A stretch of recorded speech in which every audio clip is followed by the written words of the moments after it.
Morning बच्चों, मैं Sadashiv Shukla Hindi teacher आज आपके लिए ग्रामर में पर्यायवाची शब्द चैप्टर 6 में लेकर के आए हैं।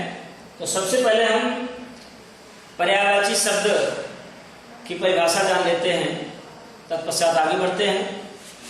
ऐसे शब्द जिनका अर्थ एक समान होता है, ऐसे शब्द जिनका अर्थ एक समान होता है उन्हें पर्यायवाची अथवा समानार्थी शब्द कहते हैं। अब क्वेश्चन होता है कि पर्यायवाची शब्द के कितने प्रकार होते हैं? तो पर्यायवाची शब्द के 3 प्रकार होते हैं।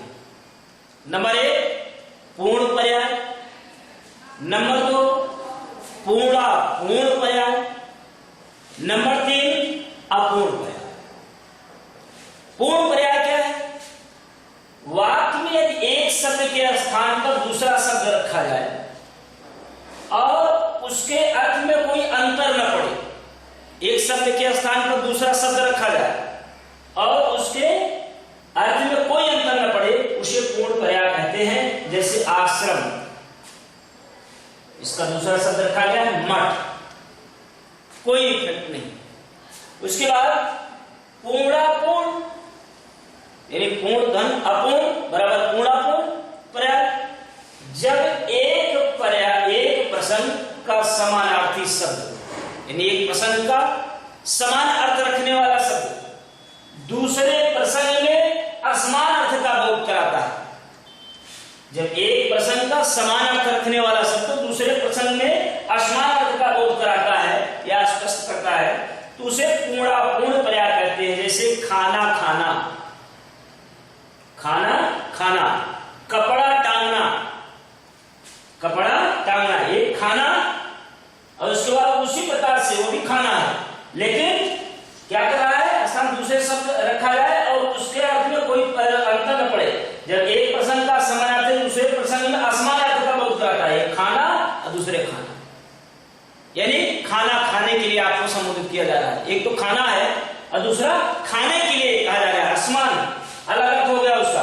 यानी वही है कि एक प्रसंग का समानार्थी से दूसरे प्रसंग में असमान अर्थ का बोध कराता है। समानार्थी ये खाना है, ये खाना है भी है, लेकिन एक खाना का अर्थ है भोजन और दूसरे खाना का अर्थ है खाने से, कपड़ा टांगने से, तो असमान अर्थ का बोध कराता है, उसे पूर्णापूर्ण पर्याय कहते हैं। अगला है अपूर्ण पर्याय। कोई भी व्यक्ति शब्दों के अर्थ की छाया बदल बदल कर अपने ढंग से प्रयोग कर सकता है। एनीबॉडी उस शब्द का प्रयोग नए अर्थ में होने लगता है। जब सब वही है, थोड़ा सा तत्सम और तद्भव का रूप दे देता है तो अलग अर्थ में होने लगता है उसका प्रयोग, उसे अपूर्ण पर्याय कहते हैं। जैसे गाभिन तथा गर्भिणी।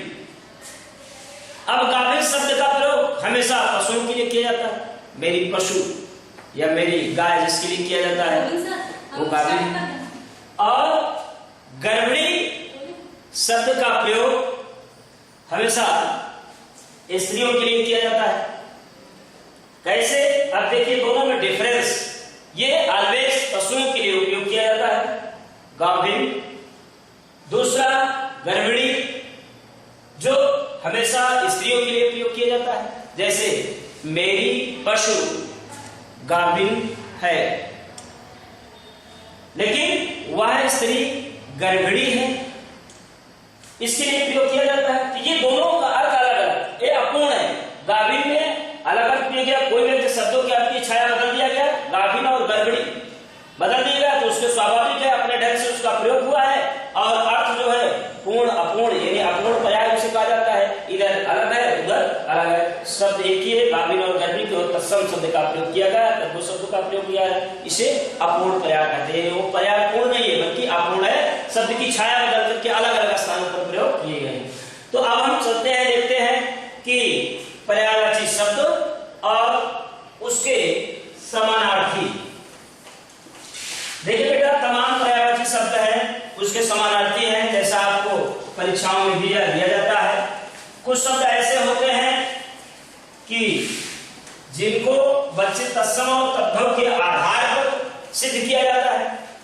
तो जहां तत्सम शब्द का प्रयोग जिस पर्यायवाची में आता है चीज का चयन ही सर्वप्रथम बच्चों को करना चाहिए। जैसे है किसी चीज के 4 विकल्प दिए जाते हैं, जैसे कपड़ा,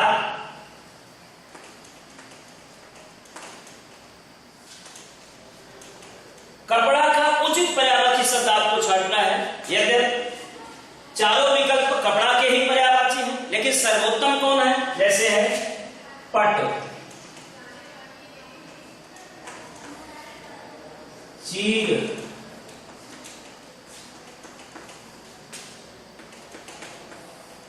वस्त्र, करपट, तीनों कपड़ा के ही पर्यायवाची हैं। ये देखिए पूर्ण अपूर्ण की बात हो रही है, कौन पूर्ण है, सर्वोत्तम उचित है, कौन अपूर्ण है। यदि पट में से वस्त्र होता है, चीर में से वस्त्र होता है, वस्त्र में से वस्त्र होता है और करपट में से वस्त्र होता है, लेकिन सर्वथा उचित कौन है? करपट। सभी वस्त्र की पर्यायवाची हैं, समानार्थी हैं, लेकिन जो तत्सम युक्त है, जो सर्वथा पूर्ण है, इसे पूर्ण पर्याय कहा जाता है, करपट। इसी प्रकार से ये तो आपके कुछ एग्जाम्पल्स मैंने दिया। अब आप देखिए जो आपके एग्जाम में, क्लास 6 के एग्जाम में से संबंधित कुछ महत्वपूर्ण शब्द है, जैसे आकाश,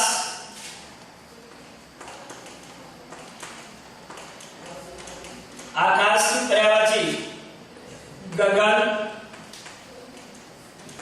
नभ, अंबर,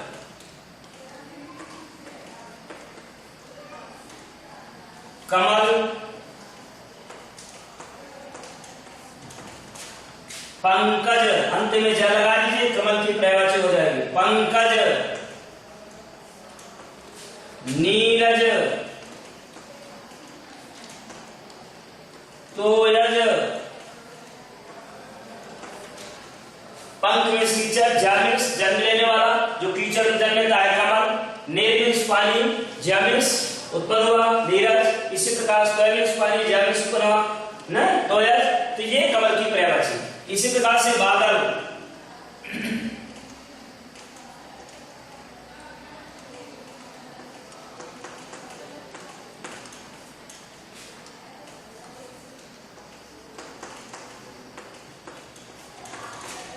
मेघ, घन,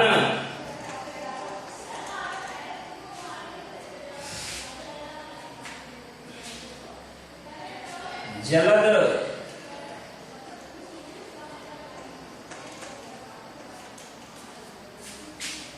फूल, पुष्प, सुमन, कुसुम,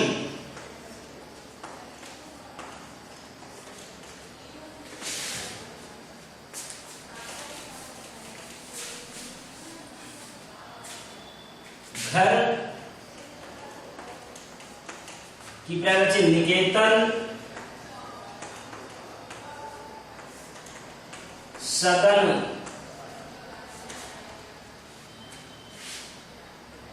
गृह, पृथ्वी, भू, धरा,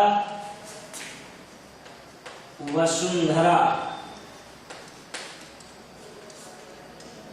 सब प्रचलित शब्द की पर्यायवाची। इसी प्रकार से है जल के लिए शरीर, अम्ब, नीर, तोय, फिर इसी प्रकार से गंगा के लिए है मंदाकिनी, सुरसरी, भागीरथी, गणेश के लिए है विनायक, लंबोदर, गजानन। इस प्रकार से अनेक पर्यायवाची हैं जिसके शब्द एक समान है, ऐसे शब्द जिनका अर्थ एक समान होता है उन्हें पर्यायवाची शब्द कहते हैं। इसी प्रकार से आपको पर्यायवाची शब्द का अभ्यास करना है। Thank you very much.